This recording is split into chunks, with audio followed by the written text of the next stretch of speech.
தரித்திரருக்கு சுவிசேஷம், திருச்சபைக்கு சத்தியம். இந்த ரெண்டு நோக்கங்களோடு மன்னா மழை பெய்து கொண்டிருக்கிறது.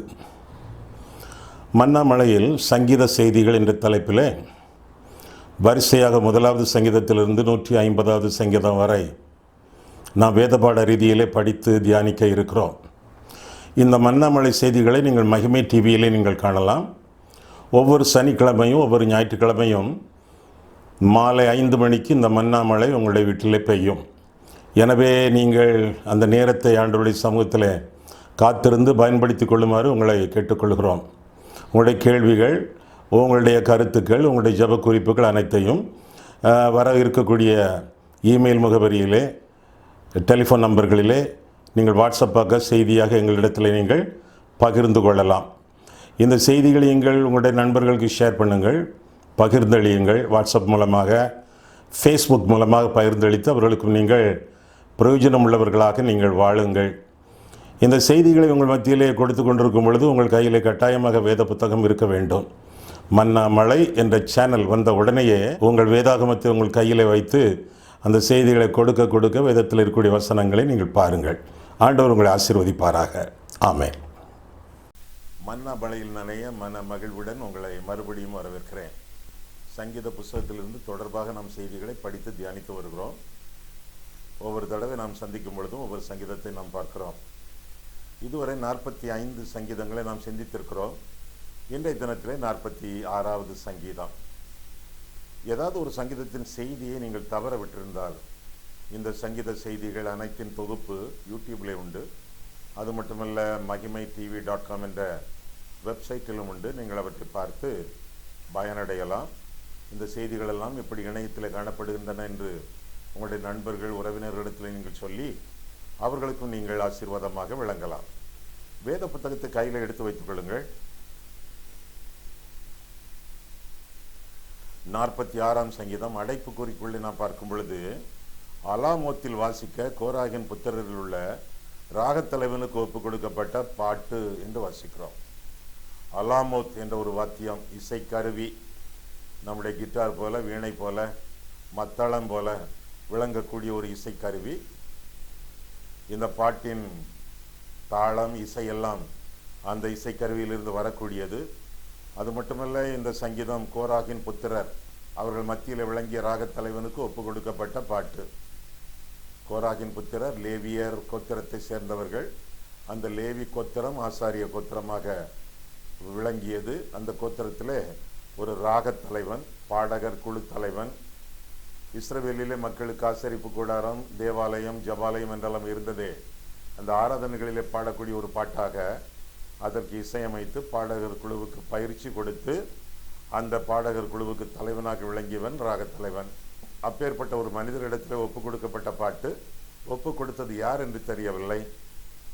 தாவீது என்று தெரியவில்லை. சங்கீதக்காரன் என்று சொல்லலாம். இருப்பினும் தாவீது கூட எழுதியிருக்கலாம். எப்படியோ வேத அறிஞர்களை, பண்டிதர்களை கேட்டால் அவர்கள் இது ஒரு அநாதை சங்கீதம் என்று சொல்வார்கள். ஆனால் வேத வாக்கியங்கள் எல்லாமே ஆவியானவரால் அருளப்பட்டவை என்பதனாலே இதுவும் ஆவியானவர் அருளிய ஒரு பாட்டு என்று சொல்லி வேதத்திலே வாசிக்கிறோம். இந்த சங்கீதத்திலே 3 இடங்களிலே சேலா சேலா சேலா என்று இடம்பெறுகிறது. எனவே இந்த சங்கீதத்தை 3 பகுதியாக நாம் பிரித்து படித்து 3 கருத்துக்களை நாம் சிந்திக்கலாம். முதலாவதாக சேலா இங்கே வருகிறது. 3ஆம் வசனம் பாருங்கள். அதன் ஜலங்கள் கொந்தளித்து பொங்கி அதன் பெருக்கினால் பர்வதங்கள் அதிர்ந்தாலும் நாம் பயப்படும். சேலா.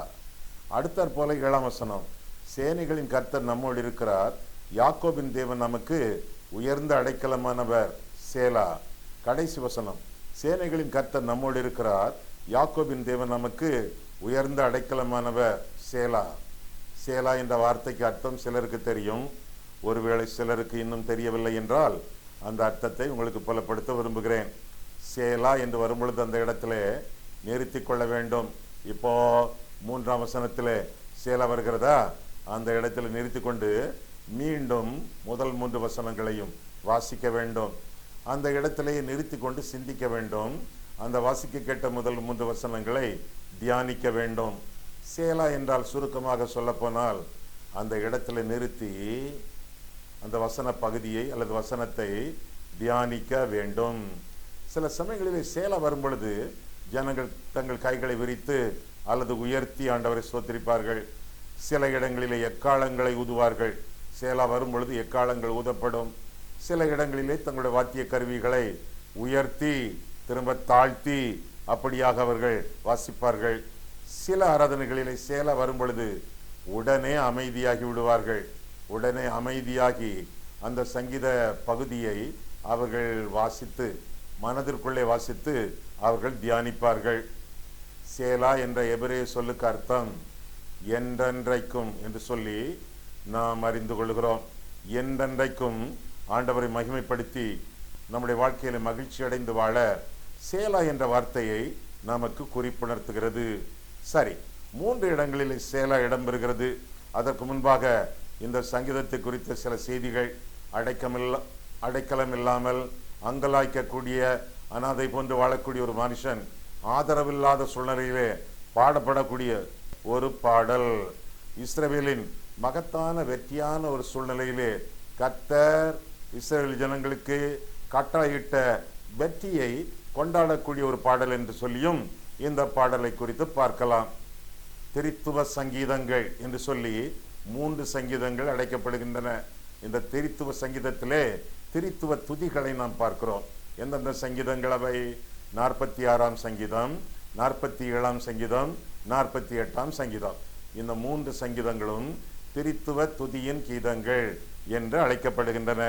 இன்றைக்கு 46ஆம் சங்கீதம். இஸ்ரவேலின் ஒரு குறிப்பிட்ட ராஜா தன்னுடைய பட்டணத்திலே, நகரத்திலே, தன்னுடைய அரசிலே, தன்னுடைய அரசாங்கத்தின் தலைநகரிலே நிம்மதியாக சமாதானத்தோடு இருக்கும் பொழுது அவனை பார்த்து எழுதப்பட்ட ஒரு பாடல். அந்த காலத்தில் எசேக்கியா ராஜா இஸ்ரவேல் ஜனங்களை ஆண்டு கொண்டிருந்தான். எருசலேமிலே அசிரியாவிலிருந்து வந்த அரசன், புற மதத்தவர்கள், புற ஜாதிகளின் ஒரு மன்னன் செனகரிப் என்பவன் வந்து இந்த எருசலேமை சூழ்ந்து கொண்டு மக்கள் அவதிப்படக்கூடிய ஒரு சூழ்நிலையிலே ஆண்டவர் கொடுத்த வெற்றியை குறித்து இந்த சங்கீதம் எழுதப்பட்டு பாடப்படுகிறது என்று சொல்லி நாம் புரிந்து கொள்ளலாம். இந்த சங்கீதத்தின் அடிப்படையிலேயே மார்ட்டின் லூத்தர் என்பவர் ஒரு பாமாலை பாடலை எழுதியிருக்கிறார். இந்த பாடல் ராகத் தலைவனுக்கு ஒப்புவிக்கப்பட்ட பாடல். பாடகர் குழுவினர் ஆராதனையிலே பாடக்கூடிய ஒரு பாடல். இந்த பாடலை பாடகர் குழுவுக்கு ஒப்பு கொடுத்தது யார் என்று தெரியவில்லை. சங்கீதக்காரன் என்று பொதுவாக சொல்லுகிறோம். ஆனாலும் வேத வாக்கியங்கள் எல்லாம் ஆவியானவரால் அருளப்பட்டவை என்பதனாலே ஆவியானவர் எழுதிய சங்கீதம், பாட கொடுத்த சங்கீதம் இந்த சங்கீதம் என்று நாம் சொல்லலாம். 3ஆம் வசனத்திலும் 7ஆம் வசனத்திலும் 11ஆம் வசனத்திலும் சேலா என்ற வார்த்தை சொல்லப்படுகிறது. சரி, இந்த சொல்லப்பட்ட 3 சேலாக்கள், அவற்றின் அடிப்படையிலே 3 கருத்துக்களை நாம் இந்த சங்கீதத்திலிருந்து நாம் பார்க்கிறோம். முதலாவதாக கர்த்தருடைய சத்துவம், இரண்டாவதாக கர்த்தருடைய சமூகம், மூன்றாவதாக கர்த்தருடைய சமாதானம். 3 அடிப்படையிலே இந்த சங்கீதத்தை நாம் காண இருக்கிறோம்.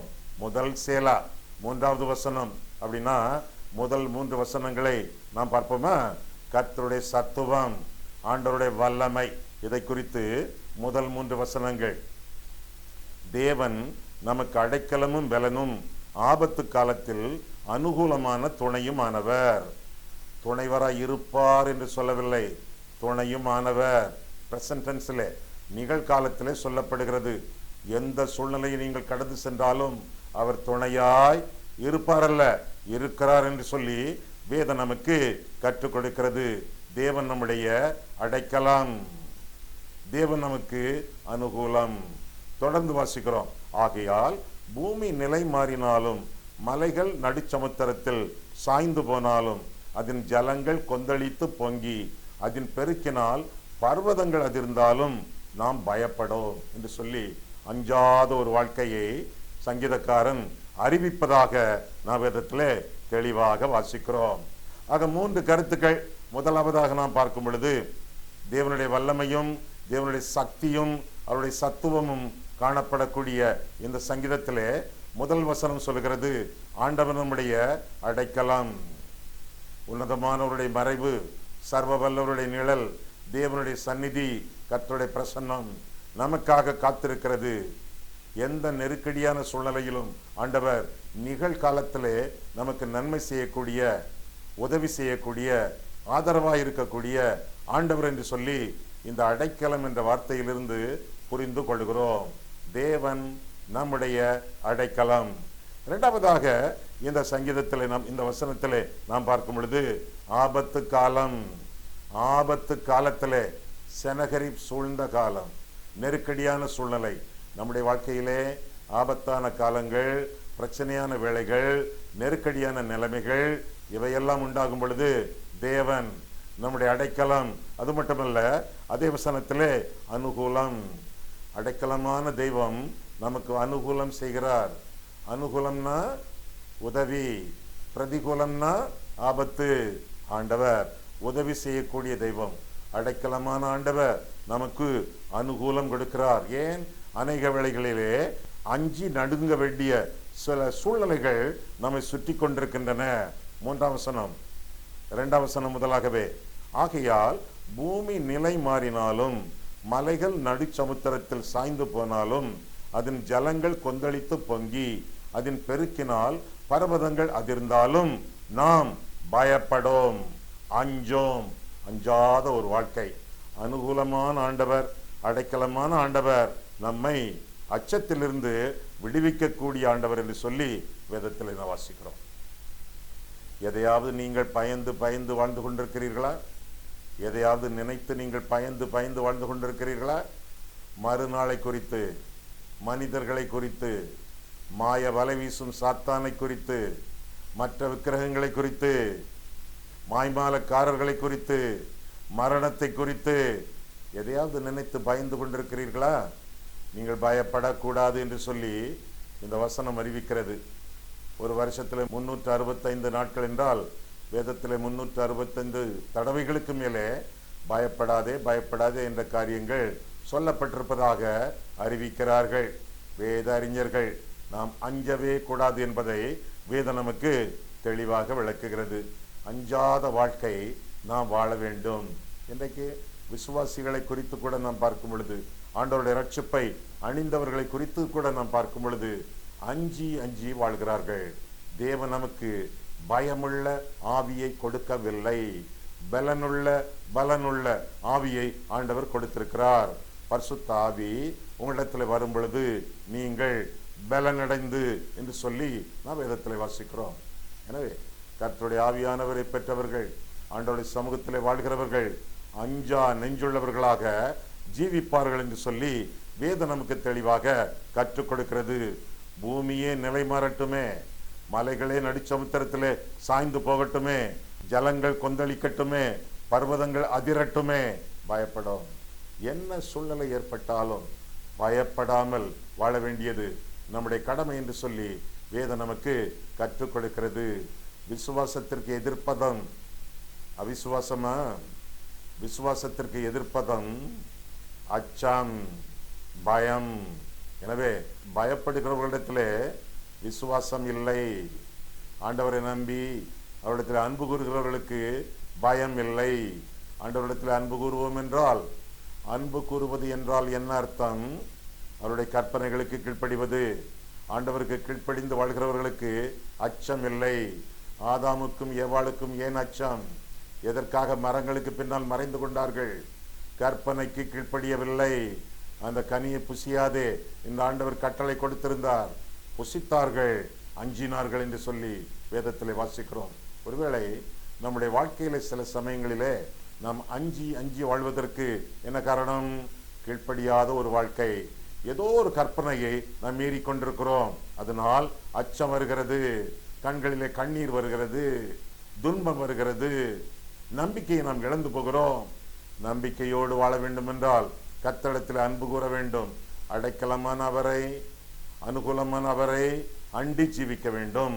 அப்படி என்றால் அச்சமின்றி அஞ்சாமையோடு ஆண்டவருக்கு மகிமையாக இந்த உலகத்திலே நாம் வாழ முடியும் என்று சொல்லி வேதம் நமக்கு கற்றுக் கொடுக்கிறது. இனி இரண்டாவது செயலாவை பார்ப்போமா? இரண்டாவது சேலா இங்கே இருக்கிறது, 7ஆம் வசனத்திலே இருக்கிறது. இதுவரை 3 வசனங்களை பார்த்தோம் சேலா. இப்பொழுது 4ஆம் வசனத்திலிருந்து 7ஆம் வசனம் வரை பார்க்கும் பொழுது இன்னொரு சேலா. முதலாவதாக கர்த்தருடைய சத்துவத்தை பார்த்தோம். இப்பொழுது கர்த்தருடைய சமூகத்தை பார்க்க இருக்கிறோம். 4ஆம் வசனம் முதல் பாருங்கள். சங்கீதம் 46 4ஆம் வசனம் முதலாக நாம் காணும் பொழுது, ஒரு நதி உண்டு, அதன் நீர்க்கால்கள் தேவனுடைய நகரத்தையும் உன்னதமானவர் வாசம் பண்ணும் பரிசுத்த ஸ்தலத்தையும் சந்தோஷிப்பிக்கும். தேவன் அதன் நடுவில் இருக்கிறார், அது அசையாது. அதிகாலையிலே தேவன் அதற்கு சகாயம் பண்ணுவார். ஜாதிகள் கொந்தளித்தது, ராஜ்யங்கள் தத்தளித்தது, அவர் தமது சத்தத்தை முழங்க பண்ணினார். பூமி உருகி போயிற்று. சேனைகளின் கர்த்தர் நம்மோடு இருக்கிறார். யாக்கோபின் தேவன் நமக்கு உயர்ந்த அடைக்கலமானவர். சேலா. சேலானா இந்த இடத்துல நிறுத்திக் கொள்ளுங்கள், சிந்தியுங்கள். வாசிக்க கேட்ட வசனங்களை மீண்டுமாக வாசித்து தியானியுங்கள். இதெல்லாம் சேலாவின் அடிப்படை கருத்தாகும். சேலா என்ற சொல்லின் அடிப்படை பொருளாகும், உண்மையாகும். நிறுத்தி நிதானமாக நீங்கள் யோசித்து தியானியுங்கள். இந்த தியானம் உங்களுடைய வாழ்க்கையிலே என்றென்றைக்கும் விளங்கட்டும் என்பதையெல்லாம் அறிவிக்கக்கூடிய வார்த்தை சேலா என்ற வார்த்தை. சரி, அந்த வசனங்களை நாம் வாசித்தோம். இனி சிந்திப்போமா, தியானம் பண்ணுவோமா? கர்த்தருடைய சமூகம் நம்மை காத்து கொள்கிறது, நம்மை சந்தோஷிப்பிக்கிறது, நமக்கு சமாதானம் கொடுக்கிறது என்று சொல்லி அந்த வசனங்கள் நமக்கு தெளிவாக அறிவிக்கின்றன. ஆண்டவராகிய தெய்வம் இம்மானுவேலாக 24 மணி நேரமும் நம்மோடு இருக்கிறார். நம்மை விட்டு அவர் விலக மாட்டார், நம்மை அவர் கைவிட மாட்டார். ஒரு நதி உண்டு, பேரின்ப நதி. அது என்ன நதி? பரிசுத்த ஆவியானவர் என்னும் நதி. பரிசுத்த ஆவியானவர் வேதத்திலே பல பொருட்களுக்கு ஒப்பிடப்பட்டிருக்கிறார். பரிசுத்த ஆவியானவருடைய சின்னங்கள் என்று சொல்வார்கள். பரிசுத்த ஆவியானவருடைய சின்னம் ஜலம், தண்ணீர், நதி, புறா, பனி, அக்னி, எண்ணெய், ஆடை என்று சொல்லி பல சின்னங்களாக பரிசுத்த ஆவியானவர் வேதத்திலே வர்ணிக்கப்படுகிறார். இங்கே நதி என்று சொல்லப்பட்டிருக்கிறது. பரிசுத்த ஆவியானவர் நதியாக நம் வாழ்க்கையிலே பிரவேசிப்பார் என்றால், வெளிப்படுத்தல் விசேஷம் 22ஆம் அதிகாரம் 1ஆம் வசனத்தில் பார்க்கும் பொழுது, ஒரு சிங்காசனம், அதிலே தேவன், ஆட்டுக்குட்டியானவராகிய இயேசு கிறிஸ்து, ஜீவ தண்ணீர் உள்ள நதியாகிய பரிசுத்த ஆவியானவர் மூவராக உட்கார்ந்திருக்கிறார் என்று சொல்லி வேதத்தில் நான் வாசிக்கிறோம். பரிசுத்த ஆவியானவரால் நமக்கு சந்தோஷம். ஆவியின் கனியோ அன்பு, சந்தோஷம் என்று பார்க்கிறோம். சந்தோஷம் உண்மையிலே பரிசுத்த ஆவியானவர் நமக்கு தரக்கூடிய சந்தோஷம். அந்த சந்தோஷம் கர்த்தருக்குள்ளே சந்தோஷம், கற்பனைகளிலே சந்தோஷம், கஷ்டங்களிலே சந்தோஷம் என்று சொல்லி பிலிப்பியர் 4ஆம் அதிகாரத்திலே பல வசனங்களிலே நாம் வித்தியாசமாக நாம் பார்க்கிறோம். ஆக நமக்கு ஆண்டவருடைய சமூகத்தினாலே சந்தோஷம் கிடைக்கிறது. பரிசுத்த ஆவியானவர் நம்மோடு இருக்கிறார், சேனைகளின் கர்த்தர் நம்மோடு இருக்கிறார், தேவன் நம்மோடு இம்மானுவேலாக விளங்குகிறார். அவர் நம்மை விட்டு விலகவே இல்லையே, நம்மை கைவிடுவதும் இல்லையே. நாம் தூங்கும்போது கூட ஆண்டவர் உறங்காமலும் தூங்காமலும் நமக்காக 24 மணி நேரமும் கண் விழித்து கரிசனையோடு காப்பாற்றி வருகிறாரே. அப்பேற்பட்ட தெய்வத்தின் சமூகம் நமக்கு ஆதரவு தருகிறது, ஆனந்தமும் தருகிறது. இன்னும் 5ஆம் வசனத்திலே நான் வாசித்தோம், அசைக்கப்படாத வாழ்க்கை, ஆண்டவருடைய பிரசன்னத்தின் வாழ்க்கை. ஆண்டவர் நமக்கு சகாயம் அளிக்கக்கூடியவர், முதலாவதாக சந்தோஷம் அளிக்கக்கூடியவர், அவருடைய சமூகத்தினாலே நமக்கு சகாயமும் தரக்கூடியவர். அசைக்கப்படாத ஒரு வாழ்க்கை. என்ன நெருக்கடி வந்தாலும் அந்த நெருக்கடி நம்மை அசைக்காது. ஜம்மென்று இருப்போம், கர்த்தருக்குள்ளாக இருப்போம், அவருடைய செட்டைகளின் மறைவிலே இருப்போம். ஆண்டவருடைய ஜாக்கிரதை நம்மை ஆண்டு கொள்ளும் என்று சொல்லி வேதம் நமக்கு கற்றுக் கொடுக்கிறது. அங்கும் இங்கும் அலைசடிப்படாமல் ஆண்டவருடைய கரங்களுக்குள்ளாக அவருடைய சமூகத்தில் ஜீவிக்கிறவர்கள் நிம்மதியாக இருப்பார்கள், நிச்சயத்தோடு வாழ்வார்கள், நிர்மலமாக ஜீவிப்பார்கள். வாழ்க்கை முழுவதும் சந்தோஷம், சமாதானம் அவருடைய ஜீவியத்திலே பொங்கி வழியும். இன்னும் 6ஆம் 7ஆம் வசனத்திலே வாசிக்கும் பொழுது, சேனைகளின் கர்த்தர் நம்மோடு இருக்கிறார். யாக்கோபின் தேவன் நமக்கு உயர்ந்த அடைக்கலமானவர் என்று சொல்லி அந்த சங்கீதத்தில் தொடர்ந்து நாம் வாசிக்கிறோம். ஆக ஆண்டவருடைய சமூகம் நம்மோடு இருக்கும் பொழுது ஆசீர்வாதம். இஸ்ரவேலின் தேவன் என்று சொல்லவில்லை, யாக்கோபின் தேவன், எத்தர்களின் தேவன். அந்த யாக்கோபு மனம் திரும்பினான், மறுவாழ்வு அடைந்தான், இஸ்ரவேல் என்னும் நாமம் பெற்றான். நம்முடைய வாழ்க்கையிலே கூட யாக்கோபுகளாக, எத்தர்களாக, ஏமாற்றுகிறவர்களாக யாராவது ஜீவித்தால் இஸ்ரவேலர்களாக மாறுவோம். ஆண்டவராக இயேசு கிறிஸ்துவின் மேல் நாம் விசுவாசம் வைத்து வாழும் பொழுது நாம் யாக்கோபின் சந்ததியாக, ஆபிரகாமின் சந்ததியாக, புது இஸ்ரவேலின் சந்ததியாக இந்த உலகத்திலே நாம் வாழ்வோம். அப்படி வாழும் பொழுது ஆண்டவருடைய சமூகம் நம்மோடு இருக்கும். இதோ உலகத்தின் முடிவு பரியந்தமும் சகல நாட்களிலும் நான் உங்களோடு இருக்கிறேன் என்று ஆண்டவர் சொல்லுகிறாரே. அவருடைய சமூகம் நம்மை விட்டு விலகாமலும் நம்மை கைவிடாமலும் நம்மை காத்து கொள்ளும். ஆண்டவருடைய சமூகத்தில் இருக்கிறீர்களா? பத்திரமாக உங்களுடைய ஜீவியத்தை பாதுகாத்து கொண்டிருக்கிறீர்களா? கர்த்தருக்குள்ளாக வாழ்கிறீர்களா? ஐயா, கர்த்தருக்குள்ளாக வாழ்வது என்றால் என்ன அர்த்தம்? கர்த்தருக்குள்ளாக வாழ்வது என்றால் கர்த்தருடைய வசனத்திற்கு கீழ்ப்படிந்து வாழ்வது, ஆண்டவருடைய சித்தத்தின் நடுவில் ஜீவிப்பது, ஆண்டவருடைய வசனங்களை வாசித்து ஒவ்வொன்றிற்கும் கீழ்ப்படிந்து வாழ்வது, ஒவ்வொன்றிற்கும் கீழ்ப்படிய ஆண்டவருடைய உதவியையும் ஒத்தாசையையும் நாடி வாழ்வது. அப்பேற்பட்டவர்களுக்கு கர்த்தருடைய சமூகம், கர்த்தருடைய பிரசன்னம், கர்த்தருடைய ஆசீர்வாதம் விளங்கும் என்று சொல்லி வேதம் நமக்கு விளக்கி சொல்லுகிறது. மூன்றாவது சேலாவையும் நாம் சிந்தித்து விடுவோமா? முதல் சேலா 3வது வசனத்திலே, 2வது சேலா 7வது வசனத்திலே, 3வது சேலா 11ஆம் வசனத்திலே. 7 வசனங்கள் இதுவரை வாசித்திருக்கிறோம். 8 முதல் 11 வரை நாம் பார்ப்போமா? அடுத்த 3வது சேலாவையும் நாம் வாசித்து முடிப்போம். 8ஆம் வசனம் முதல் பாருங்கள். பூமியிலே பாழ்கடிப்புகளை நடப்பிக்கிற கர்த்தருடைய செய்கைகளை வந்து பாருங்கள். என்ன பாழ்கடிப்புகளை ஆண்டவர் செய்கிறார்? அடுத்த வசனம், அவர் பூமியின் கடைமுனை மட்டும் யுத்தங்களை ஓய பண்ணுகிறார். அப்படின்னா சமாதானம். வில்லை ஒடித்து ஈட்டியை முறிக்கிறார். அப்படின்னா என்ன அர்த்தம்? சமாதானம். ரதங்களை நெருப்பினால் சுட்டரிக்கிறார். அப்படின்னு என்ன அர்த்தம்? சமாதானம். நீங்கள் அமர்ந்திருந்து, அதாவது அமைதியாக இருந்து, அதாவது சமாதானமாக இருந்து, நீங்கள் அமர்ந்திருந்து நானே தேவன் என்று அறிந்து கொள்ளுங்கள். ஜாதிகளுக்குள்ளே உயர்ந்திருப்பேன், பூமியிலே உயர்ந்திருப்பேன். சேனைகளின் கர்த்தர் நம்மோடு இருக்கிறார்.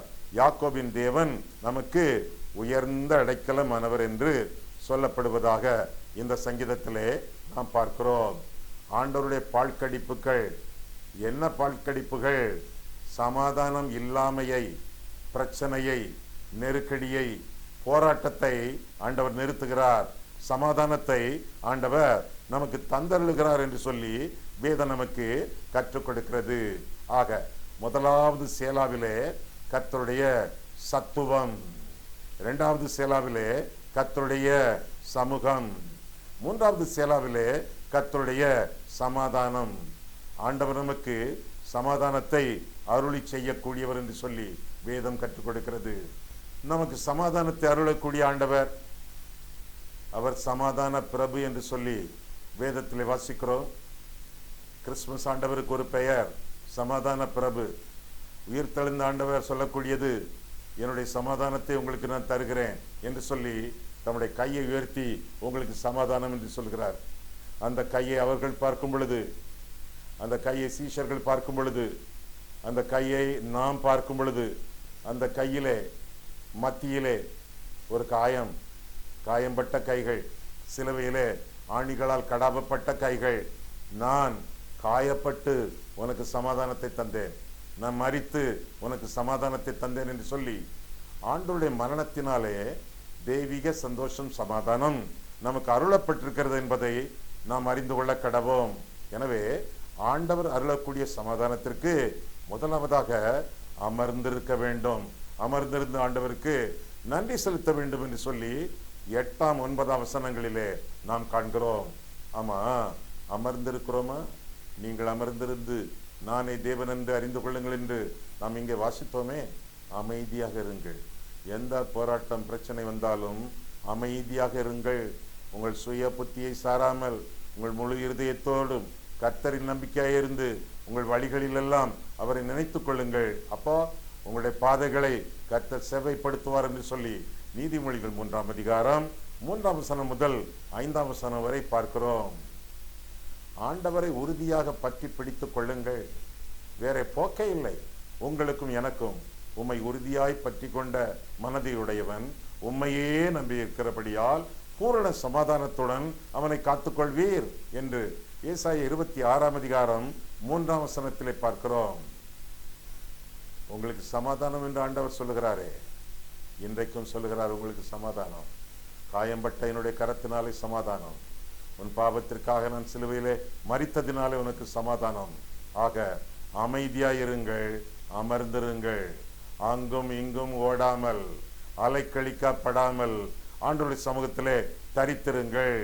அவரை அறிந்து கொள்ளுங்கள் என்று சொல்லியும் 10ஆம் வசனத்திலே பார்க்கிறோம். அவரை அறிந்து கொள்ளுங்கள். 10ஆம் வசனம் பாருங்கள், நீங்கள் அமர்ந்திருந்து நானே தேவன் என்று அறிந்து கொள்ளுங்கள். அவர் தேவன் என்று உங்களுக்கு தெரியுமே, பிறகு என்ன அறிந்து கொள்ளுங்கள்? அறிவு என்றால் உறவு என்பது பொருள். ஆதாம் ஏவாளை அறிந்தான், காயின் பிறந்தான். அறிவு என்பது நெருக்கமான உறவு. தேவனை அறிந்து கொள்ள வேண்டும் என்பது கட்டளை. பொருள் என்ன? ஆண்டவரிடத்திலே நெருக்கமான உறவு கொண்டாட வேண்டும். அது எப்படி சாத்தியம்? அவருடைய இரத்தத்துக்கு சொந்தக்காரர்களாக மாற வேண்டும். அப்போ இரத்த பாசத்தோடு வாழ்வோம். 1 யோவான் 1:7 நாம் வாசிக்கும் பொழுது, இயேசு கிறிஸ்துவின் இரத்தம் சகல பாவங்களை நீக்கி நம்மை சுத்திகரிக்கும் என்று சொல்லி நான் வேதத்திலே வாசிக்கிறோமே, அதே போல நம்முடைய பாவங்களை ஆண்டவருடைய சமூகத்திலே அறிக்கையிட்டு, ஆண்டவரே என் பாவத்தை மன்னியும், என்னுடைய ரோகத்தை நீக்கும், என் சாபத்தை அகற்றும் என்றெல்லாம் சொல்லி ஆண்டவருக்கு நம்முடைய வாழ்க்கையை அர்ப்பணிக்கும் பொழுது அவரை அறிந்து அனுபவித்து வாழக்கூடிய வாழ்க்கை நம்முடைய வாழ்க்கையாக இருக்க வேண்டும். கர்த்தரை அறிந்து கொள்ளுங்கள். பொருள் என்ன? அவர்களிடத்திலே நெருக்கமான உறவு கொண்டு அனுபவியுங்கள் என்பது பொருளாகும். ஆண்டவரை சந்தோஷமாக அனுபவித்து வாழ்கிறீர்களா? உங்களை ஆண்டவர் அனுபவித்து வாழ உங்களை ஆண்டவருக்கு ஒப்பு கொடுத்திருக்கிறீர்களா? உங்களுடைய வாழ்க்கையை சிந்தித்து பாருங்கள், நிதானித்து பாருங்கள். கிறிஸ்தவ வாழ்க்கை வேடிக்கையான வாழ்க்கை அல்ல, வெறுமையான ஒரு வாழ்க்கை அல்ல, இந்த வாழ்க்கை வேஸ்ட் பண்ணக்கூடிய ஒரு வாழ்க்கை அல்ல. ஆண்டவருக்கு ஒப்பு கொடுத்து ஆண்டவருக்கான ஒரு வாழ்க்கை வாழ நாம் அழைக்கப்படுகிறோம். ஏனென்றால் இன்னும் கொஞ்ச காலத்தான், இன்னும் கொஞ்ச காலம்தான். அதற்கு பிறகு இந்த பூமி நமக்கு சொந்தமானதல்ல. நாம் சாமிக்கு சொந்தமானவர்கள். நம்முடைய குடியிருப்பு பரலோகத்தில் இருக்கிறது. அந்த நாளுக்கு ஆயத்தப்பட்டு வாழத்தக்கதாக ஆண்டவருடைய சமூகத்தில் அமர்ந்திருந்து அவரே அடைக்கலம் என கருதி அவருக்கு நம்முடைய வாழ்க்கையை அர்ப்பணித்து ஆண்டவருக்கு மகிமையாக வாழ வேண்டியது நம்முடைய கடமை. இன்னும் 11ஆம் வசனத்திலே மீண்டுமாக நாம் பார்க்கும் பொழுது, சேனைகளின் கர்த்தர் நம்மோடு இருக்கிறார், யாக்கோபின் தேவன் நமக்கு உயர்ந்த அடைக்கலமானவர். சேலா. ஆண்டவர் நமக்கு அருளக்கூடிய அடைக்கலம். எப்பேற்பட்ட அடைக்கலம்! நாம் தனியாகவே இல்லை. 2 பேர் 3 பேர் கூட நம் பக்கத்திலே ஒருவேளை இல்லாமல் இருக்கலாம். ஆனால் சேனைகளின் கர்த்தர் சர்வ சேனையோடு நம்மோடு இருக்கிறார். அந்த சேனைகளின் கர்த்தர் நம்மோடு இருக்கும் பொழுது நம்முடைய வாழ்க்கையிலே ஆசீர்வாதம் உண்டு. ஆக கர்த்தருடைய சத்துவத்தையும் கர்த்தருடைய சமூகத்தையும் கர்த்தருடைய சமாதானத்தையும் பெற்று வாழுங்கள். ஆண்டவர் உங்களை ஆசீர்வதிப்பாராக. கண்களை மூடுவோம், கர்த்தரை பார்ப்போம். அன்புள்ள ஆண்டவரே, உங்களுடைய வசனங்களை ஆராய்ந்து என்னுடைய வாழ்க்கையை ஆராய கிருபை கொடுத்து அதற்காக ஸ்தோத்திரம். 46வது சங்கீதத்திற்காக உமக்கு நன்றி ஆண்டவரே. இந்த சங்கீதத்திலே நாங்கள் கற்ற பாடங்களை கடைபிடித்து நிம்மதியான, நிச்சயமான, நிலைவரமான, நித்தியமான வாழ்க்கை வாழ எங்களை ஒப்புக் கொடுக்கிறோம். இயேசு கிறிஸ்துவின் நாமத்தில் ஜெபிக்கிறோம் பிதாவே, ஆமென்.